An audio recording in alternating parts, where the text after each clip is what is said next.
Hey everyone, welcome to my review of issue 216 of Sonic the Hedgehog. And I have to say that this was an interesting issue, a good conclusion to the two-parter, which was Family Matters. Basically what we have is, basically the main focus of the situation is that Silver, as we see in the first few preview pages of the story, Silver basically is still attacking Rotor until Rotor basically explains to him, look, he doesn't have time for this. His family and his herd is in danger and he needs to get to them, and this may be the last time he'll be able to do it. So anyway, Silver basically understands where Rotor's coming from and agrees to help him. Now, of course, during this whole situation, if you read the first 5 preview pages, you'll see that Rotor basically tells him no one's called him Boomer anymore. So anyway, we go to the main base where the herd's being controlled, and we see the Arctic Freedom Fighters and Sonic, set out to do what they got to do. We have 3 members of the Arctic Freedom Fighters led by Sayla going underwater to take out the tower down there, and then we see Sonic and the other Freedom Fighters, the other Arctic Freedom Fighters, getting ready to take care of business up north, above, I should say. So anyway, what happens is that they're taking care of business. Rotor and Silver come in, but instead of going to help them, they decide to head for the tower. And while they're heading for the tower and this battle's going on, Sonic discovers, or is surprised, I should say, just like I'm pretty sure us readers are, that Amur, if you will, or whatever, Irma, whatever her name is, can go invisible. Now Sonic speculates at first, is she a ninja? She says, look, and basically she aggressively says, hey, look, you're either here to help. If you're not here to help, basically get out of the way. So it tells me this Irma girl is sort of a very assertive girl. She's like, let's take care of business, get it done with. And I think maybe in a way she also has something personal with Robotnik. Maybe he did something personal to her family or something. I don't know. Just my speculation. Anyway, while this is happening, while the battle is still going on, Silver and Rotor go into the tower. Rotor is able to hack into the files and discover that the helmet that's hanging there above a chair is a mind control helmet, and that Robotnik would use it to mind control the herd. So he suggests Silver.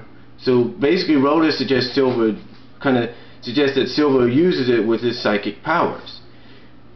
And Silver does. Silver uses it to not only free the walruses basically Rotor's herd from the control that Robotnik has on them, but is able to stop the Orkans, who are basically the natural enemies of the walruses and want total control and are siding with Robotnik for it.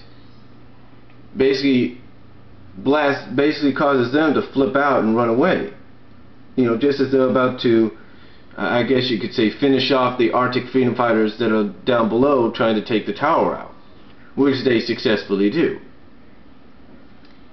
As do the Freedom Fighters above, thanks to Silver and Rotor. Now, basically what happens is that after everything is said and done, Rotor is reunited with his family, and they all sit down at, I guess, a little bit of a celebration dinner. And Sonic's basically asking Silver, Sonic's asking Silver if he's still trying to find that imaginary traitor. Because in a way, when he says imaginary, Sonic basically believes they may not be a traitor. It just may be something that Silver was told, or Silver may have made up or something like that. But Silver says he's still convinced. Convinced that there's something wrong, that there's something that's going to cause, both worlds to be destroyed. So anyway, they celebrate, And Rhoda basically, when he hears Silver say this, jokingly tells Silver, well, hey, try sitting across from Hamlin all the time and you'll see, and then I'll be impressed. Basically, Rhoda's joking around by saying, hey, I'm impressed by the fact that you're trying to find this traitor, but if you try sitting across from a guy that's always dictating what you want to do or how people do things, then I'll be impressed. And then Silver's like, what's a Hamlin? So I guess there's your question right there. He might research that next. But overall the first story was pretty good. I mean, I like Rotor's character, like the character of Rotor. I was actually surprised that female Emu character could go invisible. That was pretty cool. But as we get to the end of the story, we see Tails and Bunny and Antron coming back from Cocoa Island, because Amy points out to Sally that here they come, because Sally and Amy are at Uncle Chuck's diner, I guess having lunch or something, all waiting for Sonic. And she points out, here comes, Tails, Antron, and Bunny. And, Sally asks how things went, and Tails says, it basically sits down almost exhausted, like saying it was an adventure. And then she tells Bunny, well, rest up as quickly as you can, because I need you to go with Sonic on the next mission. So, and Bunny wants to know, well, what's so special about me going with Sonic? What's so special about me going on this mission?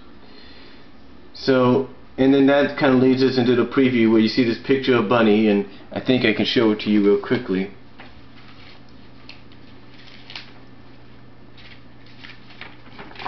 This picture right here of Bunny, where she, wonders what's so special about her. And that picture right there, along with the preview, kind of gives you an idea. And basically it says secret revelations and rabbits, so we'll see what happens. I got a feeling we're finally going to get Bunny's past revealed next month. But overall, the first story was pretty good. Now the backup story, which kind of continues, if you will, after the main story, where Silver returns to his home and kind of feels like he failed once again in trying to find a traitor, and most of all he failed by trying to prove who the traitor was in front of the persons that he accused, which was Rotor, in front of Rotor's own mother. And as he arrives, he bumps into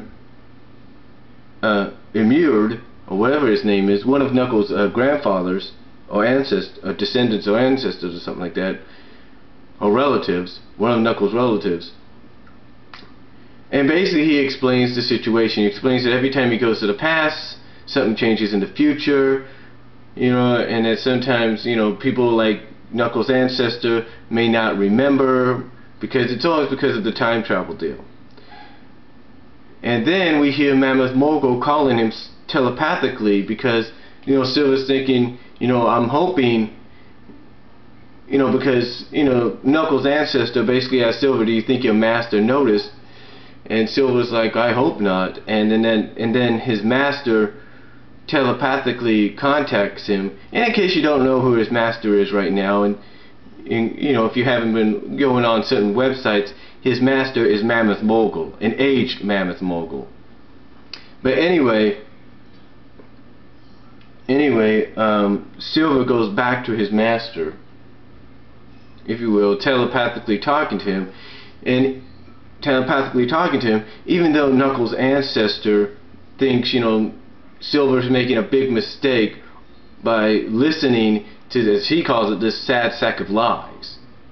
Basically he feels as though Mammoth Mogul, Knuckles' ancestor, feels that Mammoth Mogul is feeding feeding Silver a bunch of lies about what's going on. So, but Silver doesn't want to believe this.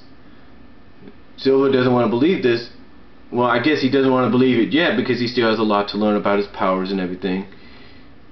And basically he's talking telepathically to Mogul as he's heading back to him, and he says he didn't find out who the traitor was this time, but he's very close to the truth. So basically we may get another adventure with Silver real soon, but he says he's really close to the truth of finding out who that traitor could be. And, Mogul goes on to say, what is truth? Is the truth memorable, or something like that. So, but basically he arrives, and, as he's arriving there, getting close to Mammoth and arriving there, Mammoth Mogul says, look, I don't want you to make the same mistakes that I've made. And Silver's like, well, what kind of mistakes could you have made? And he basically, Mammoth is like, basically telling him, I've made a lot of mistakes, some that are dire. But and he says this just as, you know, Silver arrives and then asks if they could just talk naturally now, because talking to him telepathically is giving Silver a headache. And he says, of course, and Mammoth then asks him to prepare dinner for them so they can discuss his latest adventure in finding out who this traitor is. So overall, the backup story is pretty good, and like I said, the first story is pretty good too. I definitely recommend you guys reading this comic. If you've not gotten the issue yet, please get it. I got it today, which is August 27th, 2010, which is, I think, a few weeks after I got the last one, which is kind of unusual. But yeah, I got it already, so... But yeah, definitely read the first story. Definitely a good one. I gave it maybe a 7 out of 10, and it really gives you intrigue into the next story because Bunny wonders what's so special about her. So overall, definitely a good story. Check it out if you can. That's all I'm going to say about it. And I'll talk to you all later. Overall, the backup story gets maybe a 5 out of 10. It was okay backup in conclusion to the main story. But the first story, like I say, definitely an 8 out of 10. Definitely check it out. It's really, really good. And I'll talk to you all later. Peace out. Again, I definitely suggest you guys checking this out. I'll talk to you all later. Peace.